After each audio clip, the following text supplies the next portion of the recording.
to the affirmative. The affirmative will then have a rejoinder of 3 minutes at which the debate will end.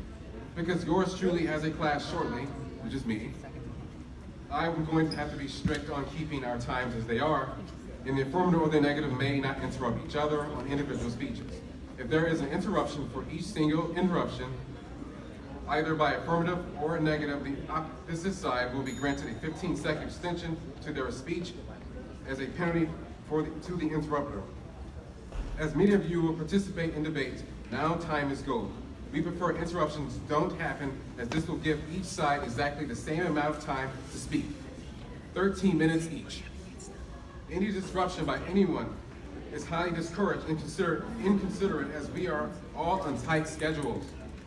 It is disrespectful to all sides who have taken times out of their busy schedules to be here. That being said, the audience may applaud if they wish to support speakers, but keep in mind that it will cut into their time, and this may or may not be beneficial. For this reason, the audience is encouraged to please hold their applause until after the affirmative or negative time is up, as to give them a full chance to have the same amount of time of speaking time to keep things as fair as possible.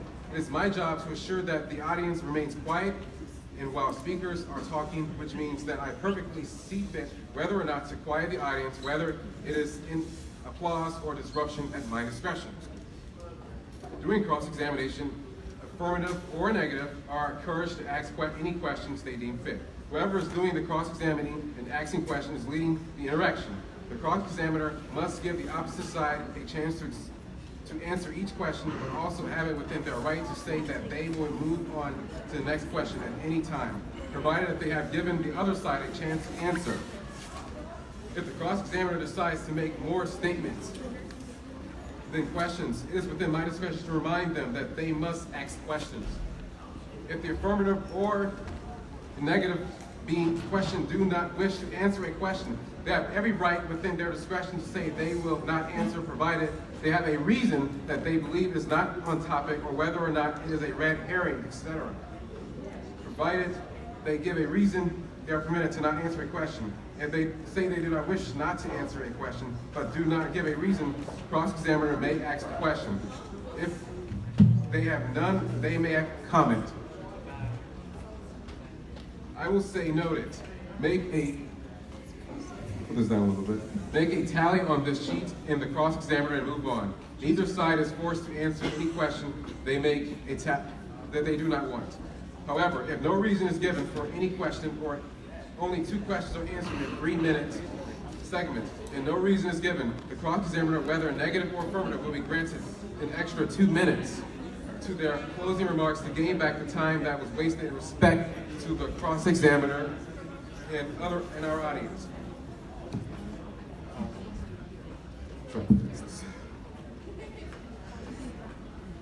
Person being questioned must answer at least 3 questions during this 3-minute segment to avoid this penalty.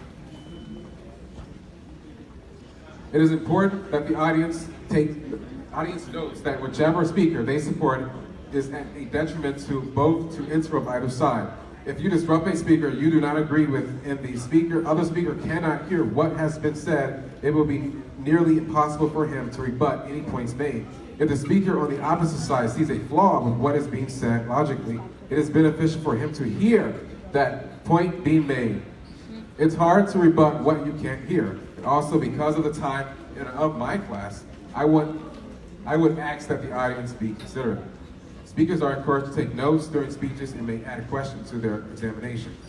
Each time for affirmative or negative speakers, I will tell them the time that they have to speak. 1 minute before the speaker is done, I will ring this bell once. When time is expired, I will ring the bell twice. Speaker may finish his or her sentence, but if they continue too long, I will cut them off at my discretion. It should not take more than 5 seconds, but speakers will shake hands now as the debate is starting. When affirmative or negative are not speaking, they will sit down at the following table. Once the time is expired, I will say affirmative or negative, your time is expired. In conclusion, at the final bell, I will say this concludes our first debate. Thank you for coming. After that, we will take a short 10 to 15 minute intermission. Well, actually, we were going to have another debate after this, but we had a problem, so that debate's going to happen next week. It's going to be about healthcare. It'll be Monday at 11:30, so don't forget to come here. Really? By the way, you guys do have a copy of the Lincoln Douglas debate, so you guys can keep on track with what's being said, who's speaking, at which times. So you guys do know this debate is about immigration. This is one of the most controversial issues our country is facing right now. So I'm pretty sure a lot of people in the audience are passionate about this issue. So I hope you guys can learn something from our debaters, and you guys can grow from this experience. You may hear of a view that you never heard of. You may be shocked that you know something that you didn't know. So hopefully everyone can benefit from this debate and grow.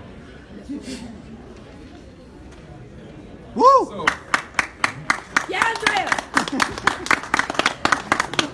So let's get these things rolling. Let's get started. Our first debater will be on the affirmative side. He will be pro-border security and pro-border wall. Please give applause for Andreas Horvat.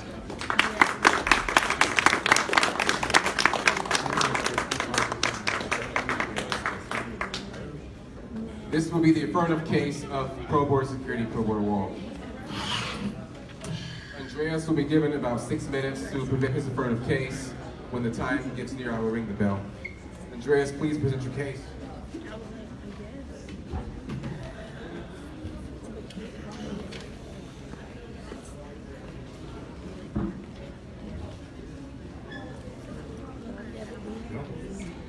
Time started?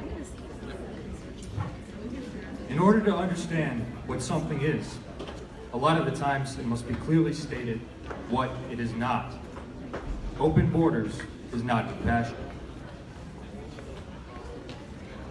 Not only is it not compassionate, it leads to violence, loss of life, criminal activity, and a loss of sovereignty. The first role of government is to protect the safety and security of its people. Without border security, government is actually failing at its primary role. A border wall saves taxpayers money. Without a border wall and border security, we are not a nation. Without a secure border, our people are not safe. Without a secure border, criminals, cartels, traffickers, and terrorists enter our country and hurt our people. In 2017, the Federation of American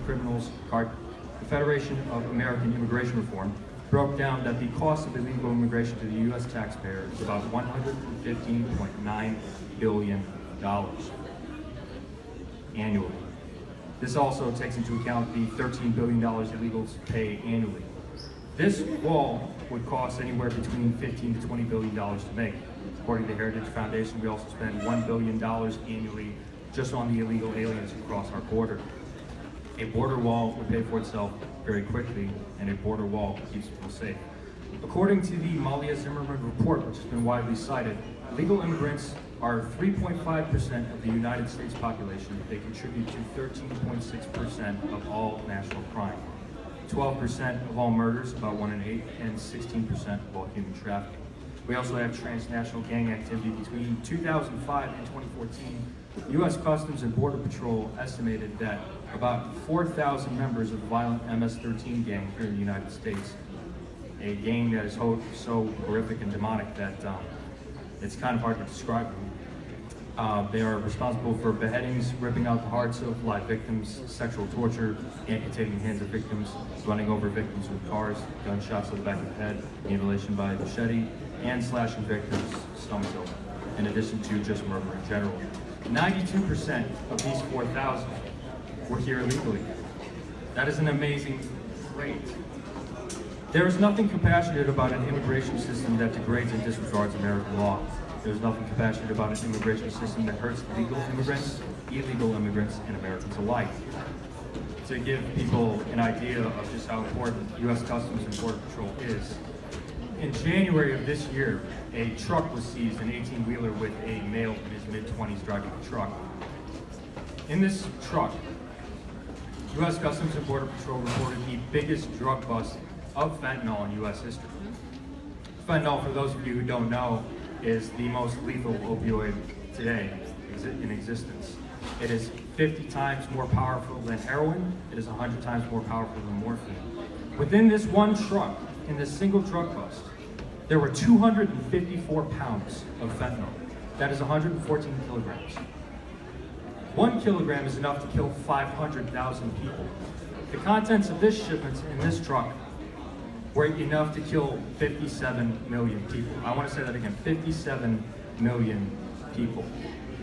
57 million people is 7 times the population of New York City. It is also, if you took the entire population of our country, about 1/6 of our nation. Dead. Also, there were 395 pounds of methamphetamine within the same truck. Now, the people who tell us they are so compassionate, actually, every single main Democrat primary candidate right now is actually trying to disassemble and abolish ICE and U.S. Customs Border Patrol that seized that truck. And I have to ask, is letting a truck that is able to kill 57 million people into the country compassionate? What would have happened to that truck had it gone to the minority community that it was probably headed for? Border Control has a huge drug problem. They seize many drugs at the border, and not only that, it accounts for 80% of our fentanyl, 88% of our cocaine, 87% of methamphetamine is all seized at the border. We have a large opioid crisis. Many of us studied the issue in our English papers, and yet at the same time, nobody wants to seem to mention this. Also, legal immigrants are also disenfranchised by this. Legal immigrants who have followed the process, been diligent, and have done everything within their power to try to get here as Americans. I don't think it is compassionate to simply allow these things to happen. I don't think it's compassionate that the same people who tell us they care about children of migrant immigrants also want to abolish ICE, which is the program that prevents them from being sex trafficked. I don't think it's permissible that we have an open border that allows crime, drugs, sex trafficking, and other issues. Looking at the statistics, it is untenable to me to call this a compassionate position. It is not a new position. It is not something that is controversial to believe that a nation has borders. It is not controversial to believe in the rule of law in the United States.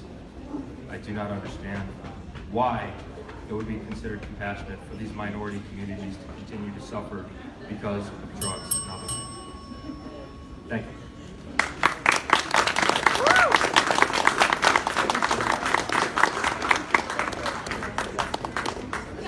Now the negative will now cross-examine the affirmative by asking questions. He has a 3-minute period of time. Negative, you may go ahead. All right. No one is arguing for open borders. All right. That's one thing that we are not saying. What we're talking about is a humanitarian system that helps everybody that's already here. The 11 million immigrants that are already here. Why do I know that? Because I am an immigrant. I am a dreamer. I am the one that says that I'm a rapist, that I'm a criminal, and I'm going to examine you. Hold up. I just want to let He's the everybody moderator. know. I know. I've seen debates. I know what a debate is. And the things that you've said are wrong. What? Criminals are criminals. Drug dealers are affecting Latino American countries. MS-13 was an American gang that was deported to Latino America. They are the ones that are killing people like me, like people in this audience. This issue hurts my community. This issue is something that hurts us. You have think to we don't want to see You have to this? ask me a question. Yeah, I just want to tell the audience that what you said is not true. And why do you care about this issue? Why do I care about this issue? Tell me, why do you care? I care about this issue because 1 in 8 people within the United States are murdered by an illegal immigrant. Illegal immigrant or undocumented immigrant? That's the language that we have to fix. Language is something that we have to fix. Undocumented, not illegal or legal. Do you think it's unfair to call somebody undocumented, like instead of illegal immigrant? Just the rhetoric that is being spread. An undocumented immigrant could be an Amish community citizen.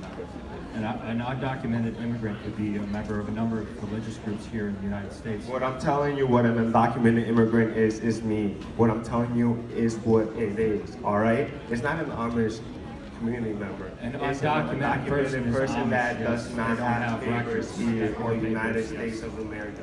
I came here legally. I came here with a tourist visa, and I overstayed it, which means most people actually do that, which a border wouldn't do anything. Why? Because planes fly above borders. they will get over that fence, that border that Trump wants Mexico to pay. But he hasn't built it. He's already almost out of office. Where's that wall? Can't see it. 30 seconds. Yeah, I just want to know why you think that telling these people lies will help your cause. What statistic was a lie? The lies that said that illegal immigrants are the ones that cause all the crimes, because statistically speaking, we don't. That was the Malia Zimmerman report. Are you just giving statistics? Yes, I am. Those are not Your real. cross-examination is over. Negative, you may now construct your rebuttal, your constructive. We have 7 minutes to construct this. All right. So I forgot to mention that my name is Miraim Sabil Hernandez Gavilan. I'm from Cuernavaca, Morelos, Mexico, and I came here when I was 6. And I am the president of Student Government Association, as well as vice president of fellowship and public relations officer for Phi Beta Kappa. I know those are long titles, but I also mentioned that I'm a DACA recipient, meaning that I benefit from deferred action for childhood arrivals. And that is just something that I know I'm not the only one here. I know plenty of you that know undocumented immigrants in this community. And most of us know somebody, and even companies that have been started by it. Google, co-founded by an immigrant. eBay, co-founded by an immigrant. So, and even Tesla. All those things is what American is all about. America is all about coming here and making something out of yourself. And the statistics that said that immigrants drain that drain the economy is just a lie. We pay more into it than we get out. Why? Because we don't have those social security cards that says, here, help me. That is a lie, sir. You are lying to these people. We cannot get anything. Me, as a student, I cannot get any FAFSA, meaning I don't get any money that you can. And I pay for it. I've been working since I got here, all right? So that's one lie. Another crime is that illegal immigrants kill people. Who is the one that went to El Paso Walmart and killed 22 people? Huh?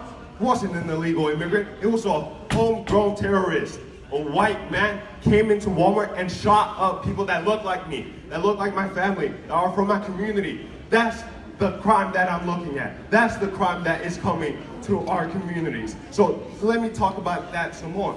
The drug war, who are they beheading? Who are they killing? Who are they shooting? People in my community. So stop saying these statistics are just lies. Just stop. You're not helping your case. You're not helping anybody. Everybody here sees right through that, all right? Immigrants actually commit less crime. Immigrants don't do that crime. Why? Because we know that we work so hard to get here. Why would you do something stupid when you sacrifice everything? When you sacrifice leaving your family? That just doesn't make sense. Does it? No, it does not. So let's just use common sense, because I know everybody in this room has that. I mean, we're in college, right? So think about that. And yeah, I just wanted to do this debate not only to stand up to racist rhetoric that's being spewed, but to fight back against organizations like Young Americans for Freedom, Turning Point USA, and the Republican Party. We see that all around. Trump said that I'm bringing drugs, I'm bringing crime, that I'm a rapist. Well, no, I'm not. He's the one that's the criminal. He's the one that is a rapist. He's the one that's doing everything that he's accusing the immigrant community of doing. That's right. All right? That's just, we see right through that. So stop saying, oh, we're gonna build a wall, because that's not gonna fix anything. And it wouldn't pay itself back. Come on now, stop playing with yourself. It's just a non-issue that even Ronald Reagan wouldn't stand for. The Ronald Reagan that you idolize, the Ronald Reagan that the Republican Party loves, he was the biggest amnesty giver in United States history. He gave 2.6 million undocumented immigrants green cards. Would you be against your Ronald Reagan? Come on now, stop playing. It's just one thing. That it's the facts. In the Fox News poll, 83% of Fox News viewers agree that we should grant undocumented citizenship. Why? Because it will help not only the economy grow, but it's the right moral thing to do. All right, so if you want to see what an undocumented immigrant looks like, I'm right here. This is what an undocumented immigrant looks like.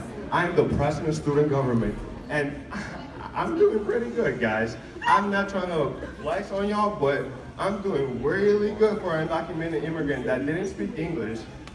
But now look, I can speak it. And that's something that I bring to the table. And if you want to deport me, that's your loss. I'm gonna be making money in other countries and it's gonna be competing against the United States. But I don't want to do that. I want to help these United States of America, all right? And most Americans want to do that. Most Americans want to keep undocumented immigrants like myself in this country. It might just be a little racist to say, oh, go back to your country just because the color of our skin. This is the only thing that separates us. Would he have said that to Melania Trump, his wife? Come on now. He's not for undocumented immigrants. He's against brown and black immigrants, all right? And that's just the truth. Why? Because we see it through his policies. He has 12 kids. 24 kids have actually died under border security. One 16-year-old by the same last name as me, Hernandez, was sitting in a border security cell dying. He was throwing up all alone. He was 16, everybody. He was throwing up the whole night, all by himself, and he died. This administration and the policies that they have pushed and the policies that you're pushing are killing people. They're killing people that look like me, that sound like me, my brothers and sisters. And I will not stand for it. And that's what I'm doing with this. That's why I tell everybody, register to vote. Be the voice for the voiceless. Because to be honest, I cannot vote. I wish I could. I wish I could run for office and run you out. Because you're not doing the right thing and the right thing for every American. And I have one more minute, but I've said what I've said. And to be honest, most people agree with me. And I thank you for doing this debate, but it's a non-issue. Most Americans don't agree with you. Most Americans see right through you and those statistics that you've been claiming, all right? And to be honest, anybody that needs help that's undocumented, come talk to me. There's resources here at CLC that will help you. I haven't paid a dime here at the College of Lake County, and I'm looking at a full ride for my 2 years that I have left, all right? So if you know me or don't know me, it's okay. Come talk to me. B106 is my office. I am all for you. I will fight for you. And don't listen to any of this rhetoric that says that you're a criminal, that you're a rapist, that you won't amount to anything just for a piece of paper. You will do this. Porque sí se puede y sí podemos, all right? And if you understand that, good. If you don't, come talk to me, all right?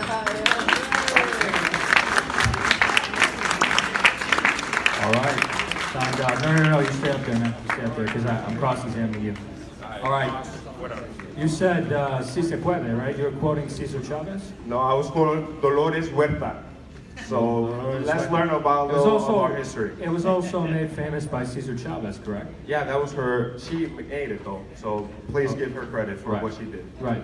But when Cesar Chavez used it in his September 25th, 1972 interview in KQED, and it's on YouTube, you can actually look it up. He was actually arguing against illegal immigration because he said that it took away the rights of the workers to boycott and strike.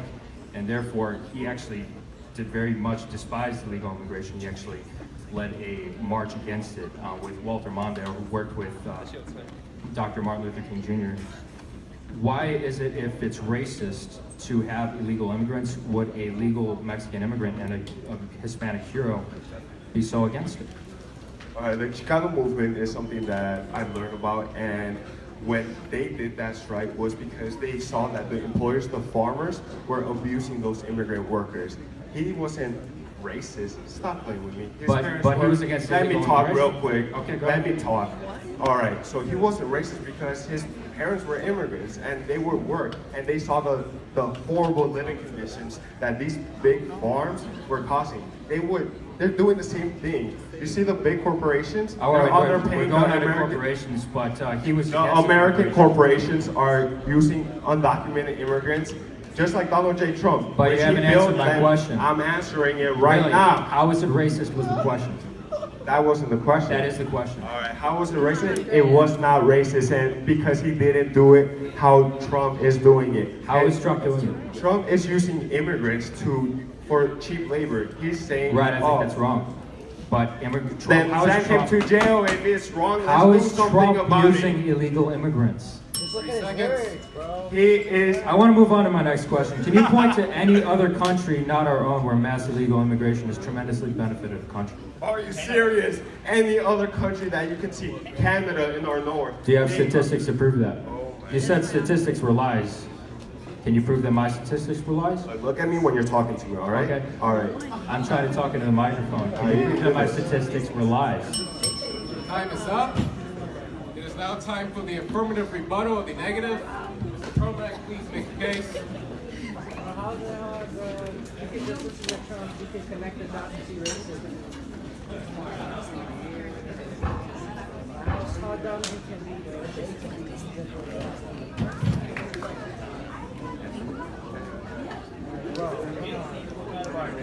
You can applaud him, by the way, if you want.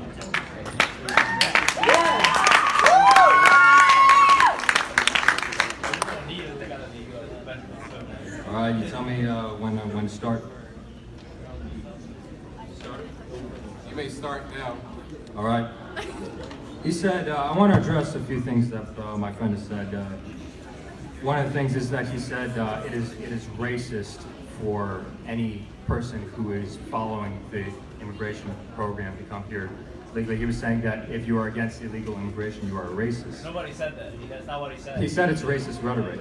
He said it's racist Turn back the rhetoric. recording. I know we're recording. We're this. recording it, so you can actually look back on this. Audience, do not interrupt. He is speaking. 15-second extension.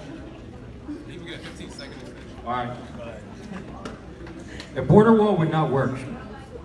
Border walls are not new. We actually have 669 miles of current border wall today. In San Diego, the crime rate after the 1980s when they erected it has gone down 60% to 2019. That is a statistic. You can look it up in the government statistics in the U.S. Customs and Border Patrol, as well as the police. Not only that, but in the Yuma sector, in the Tucson sector, and many different areas, illegal immigration has gone down by 90%. Saying walls don't work is a lot like saying wheels don't work. Just because it's a former invention doesn't mean that it's out of place. And another thing that I do not understand is why so many people on the border will constantly say that we need a border patrol wall. Borders work, they would help us, and yet they're completely ignored. When's the last time you saw a border patrol activist or a border patrol person who works there on ICE or on the border on CNN on an interview? I can't remember the last time I saw it. But when they request something and they live it day in and day out and they say we need it, I don't understand why it's illogical or laughable to say that they do. Why would they be lying to us about that? It's a lot like saying, it would be like a nurse be like a doctor asking a nurse for a scalpel in the middle of a surgery, and the nurse saying, oh, you don't need a scalpel. Why would you need a scalpel? Scalpels don't work. That's completely medieval. If somebody in a field that works there every single day is telling us they need something and that it would help them, I'm guaranteed to believe that it would help them. Statistics show that it does. Tucson, Yuma, so many different institutions, immigration has gone down by 90%. In Israel erected a wall. They reduced their illegal immigration percentage by 99%. We had 16,000 people coming in 2017, according to PolitiFact. It dropped down to less than 20. Can you really tell me that Israel's border wall was not effective? Also, why is it racist to believe that Mexicans can follow a legal process? I think it's racist to assume that all Mexicans have to go through illegally. I think it's racist to assume that Mexicans don't have the moral equivalency or the moral IQ to figure out that what they're doing is wrong or breaking the law. Why is it racist for a Mexican immigrant to follow the law? I know many people here who are immigrants, and they follow the law. So why is it so racist to say follow the law? It's not, exactly. No audience disruption, no. Sorry. The immigration process is broken. No audience interruption, 15-second extension. You just interrupted. Come on, now. I did. I counted that. And you interrupted as well. Why is it that we have so many statistics that say that borders work, yet we're still denying that borders work? But not only that, it hurts legal immigrants. Legal immigrants are disenfranchised, and it makes the process harder for them. I want as many people as possible to come into the country legally. I wouldn't be here without somebody coming in legally. My mother was an immigrant. She followed the process. She did the due diligence. The affirmative will get 30 seconds additional. We get 30 seconds additional because of the two interruptions. Thank you. Why is it racist to assume that every single immigrant from Mexico has to be illegal? It is racist. Why can't they follow the law? Everybody else does. Everybody is created equal in the United States of America. There's no group that is more equal than others. We are all accountable to the law. I say the affirmative time has been expired. The negative may now present his rebuttal to the affirmative. Please begin your case, Mr. Hernandez. All right. So you say you can stay. So you're saying that we don't follow the law, right? You're saying that, right? According to U.S. Code, All right. violation. So yes or no? 13. So you said yes. All right. Yeah. Well, there is no way for me to become a citizen. I came here legally. I overstayed my tourist visa. That happens. Most of the immigrants that are here did that. So the wall is not working. And please don't compare the United States to Israel. That occupationist country that is putting Palestinian people in an oppressive state. All right, they're treating them in an open air prison in the Strip of Gaza. So please don't compare the United States to a nation that is not democratic at all. So Israel, that's out. Don't even mention that. All right, free Palestine. All right, so what we're going to be talking about is the legal way to get here. It's so hard to get in here, all right? And Trump is already trying to get rid of chain migration, which is funny how he used it for his father-in-law and mother-in-law. So I guess it's just a different standard for Caucasian people, all right? Well, yeah, I came here, my mom falsified some papers. Why? Because I couldn't live there. I grew up without a father. They killed him. The narcos, the drug dealers that are killing Americans, they're killing Americans. And they killed my father, all right? So don't bring that issue up to me, all right? He was a cop. And what happened in Mexico? Either you work with the narcos or you don't. And they killed him. That's the issue, all right? So we try to make it legal. I'm trying to get my citizenship. I'm trying to make it right. But there's no way. There's no rope for me to hold on to and pull myself up. There's no bootstraps to wrap around my legs and help me. I want to help these United States, but there's nothing that I can do. What I can do is be a student, be an advocate for those that can't, all right? So look at me. I'm trying to do this legally. There's just no way. Look at me.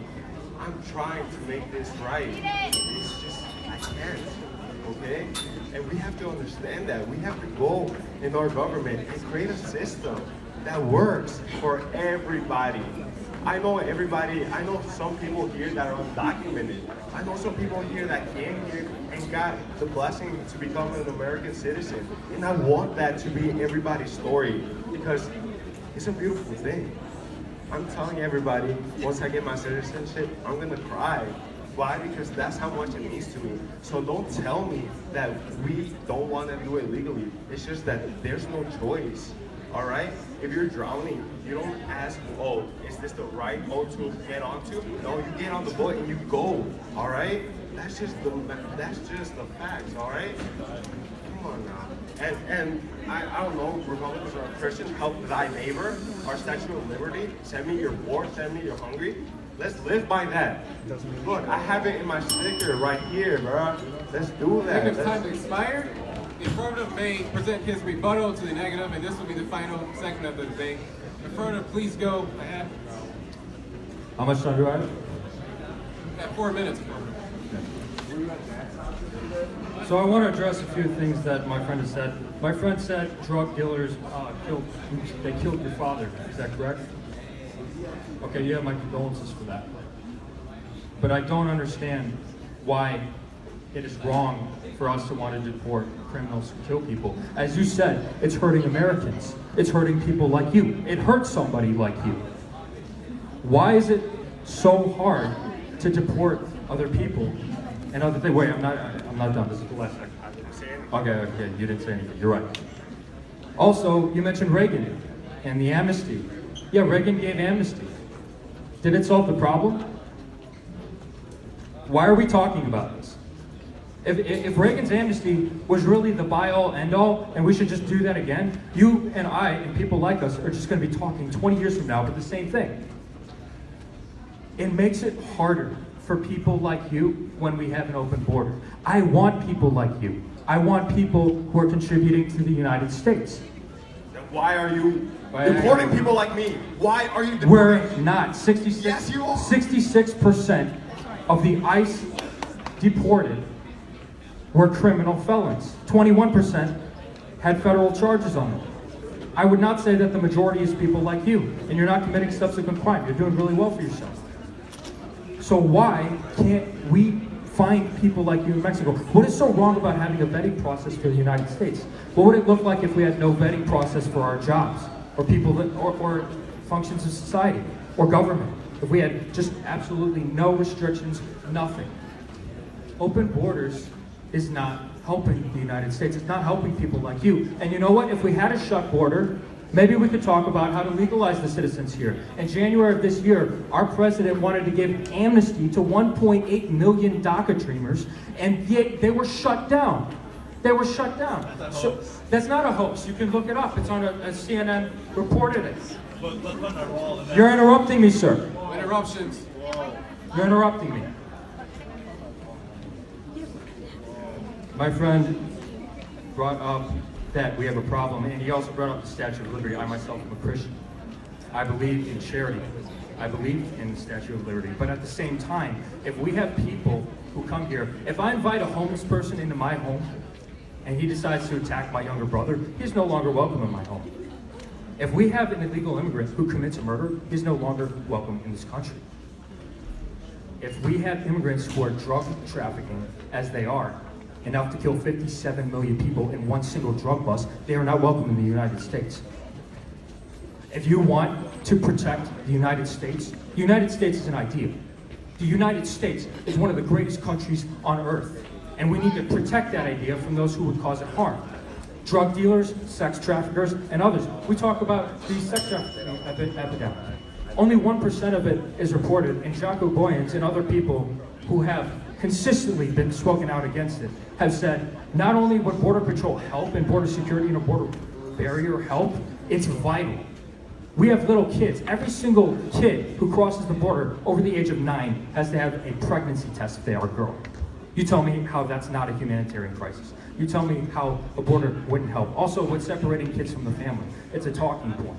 Because if it wasn't, why are they separated from their families? They're separated from their families because a parent or an adult took them over, and now they have overstayed. If we had a border to prevent that, would more people be separated from their families? No. So we'd actually, if we had a border, we'd actually have less kids separated from their families, which is heartbreaking to watch. But people don't prefer that because they'd rather have a border open and more people separated from their families. Again, we don't want open borders. We don't want open borders. Do I have to write it down in the sky for you to understand that? That's I'd like a 15-second extension just to answer this question, just because I was interrupted. Why should you? You're asking me a question. I'm allowing you to go. answer. Okay, abolishing ICE, abolishing U.S. Customs and Border Patrol is open borders. Not detaining children or not detaining adults is open borders. It's a catch and release policy. That is open borders. You can't argue anything else. Even Tulsi Gabbard, in a recent Democratic debate, and actually on the Rubin Report, said that that is open borders. How can you not call that open borders? All right. I don't like Tulsi Gabbard, so please don't associate my policies with hers. Debate is expired. And I can talk still. I'm not for. You cannot talk still. I have organized this debate. The debate is Well, over. I can talk right here because it's our campus, all right? That mic is not mine, so I'm going to use But it's my platform that I gave you. Okay, time is up, all right? Everybody, it's rude. Well, what's rude I have to go to is class, locking up- so You have to go. It's locking up kids in No longer have a cages. That moderator. is